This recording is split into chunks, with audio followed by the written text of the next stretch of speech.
Let's take a look at big business and government, the interactions that go on between large industries and the federal government. This is from Chapter 13, Section 4. Businesses are growing larger and more powerful, and there are two ways that businesses are primarily growing. The first is known as horizontal integration.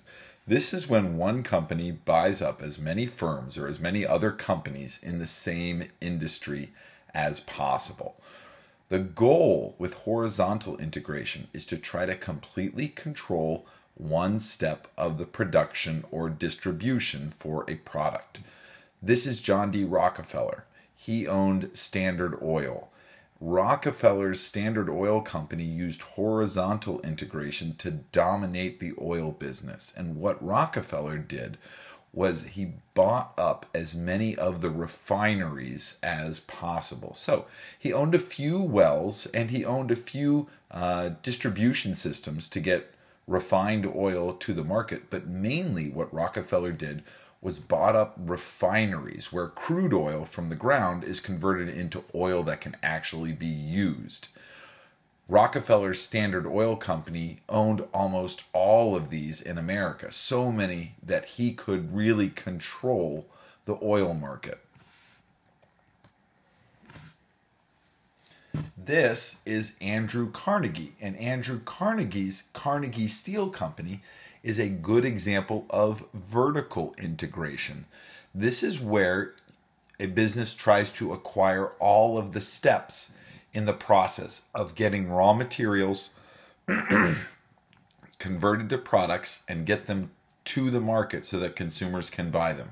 Carnegie did this with Carnegie Steel. So he bought up steel or iron mines, and then he bought up the smelting factories that turn the iron into steel, and then he bought up the other factories that turn that steel into higher strength steel, and then he owned the distribution system, and then he owned the retail outlets where the steel would be bought.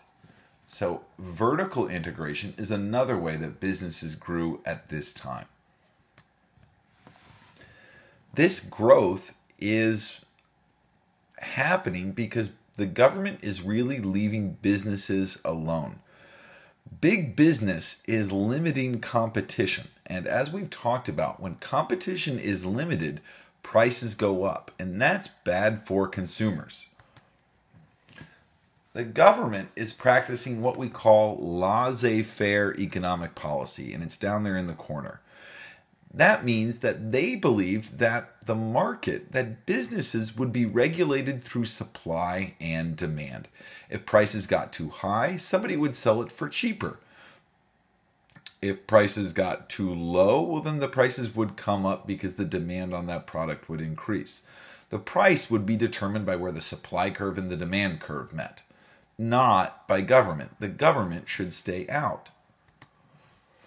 This has a lot to do with another idea of the time, social Darwinism. And social Darwinism is sometimes used to explain the racist ideas of imperialism, but it's also used as part of industrialization. Social Darwinism, when it comes to industrialization, said that the most capable businesses would survive and that the inefficient ones should be allowed to fail.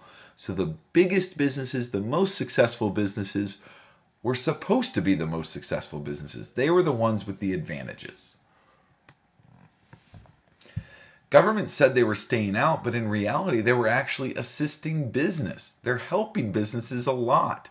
Government provided businesses with a lot of incentives and assistance. The railroad companies were given lots of cheap land, sometimes even free land, to build their railroads on that then they could turn around and sell for a profit.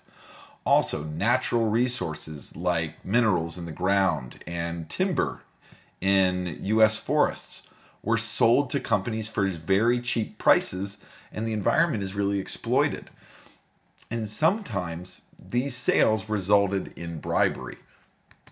But the biggest way that the government helps business is through a protective tariff. Tariffs are put in place so that American manufacturers can compete with goods produced in other countries. Other countries were producing stuff that could be sold for cheaper than American companies. But a tariff, a tax on imported goods, was put on these goods so that the American products were now cheaper. These stop foreign competition and help American business, but they're bad for consumers because tariffs raise prices. As a result of this government assistance, of this laissez-faire economic policy, of free land to railroad companies, of natural resources being used and exploited by big business, and protective tariffs, the economy grows from 1877 to 1901. In fact, it doubles from 1877 to 1901. By 1901, we have the world's strongest industrial economy. We have passed Germany, we have passed France, we have even passed Great Britain by 1901 to become the world's strongest industrial economy. However, this is hurting consumers, and it's also hurting small business as vertical integration and horizontal integration become more prevalent and fewer companies are dominating industries. It's hard for small businesses to compete. So some states pass laws that try to help consumers or try to hold back big business and allow others to compete. These laws, for the most part, had very little effect because business is nationwide. There aren't too many businesses that are only selling to people in one state. What was really needed was the federal government to step in and do something. And in 1890, this cartoon was published, which shows the senators of the United States being bought and controlled by those fat, wealthy, robber baron industrialists in the back, by those guys who say Steel Beam Trust and Copper Trust and Standard Oil Trust in the back. This cartoon was saying that the government was being controlled or bribed by big business.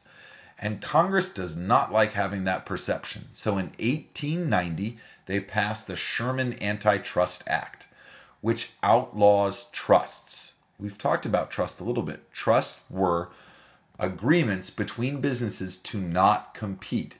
And these are one of the reasons why there is so little competition.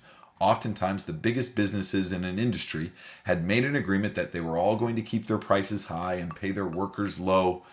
And that drastically reduced competition and hurt consumers.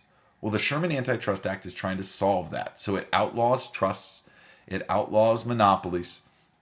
It's trying to protect competition in business. However, it's not really enforced. And when it is, when a case does go to court about the Sherman Antitrust Act, normally the courts ruled in favor of big business. In fact, in the Supreme Court case, the United States versus E.C. Knight Corporation, which was a sugar manufacturing trust, the courts ruled that the law only applied to trade, not to manufacturing. Many people were left wondering, what's the difference between trade and manufacturing? But the Supreme Court said that the Sherman Antitrust Act only applies to trade. It'll be a while. It'll be about another 10 years. It won't be until about 1901 until the Sherman Antitrust Act is really used to break up some of those trusts and increase competition.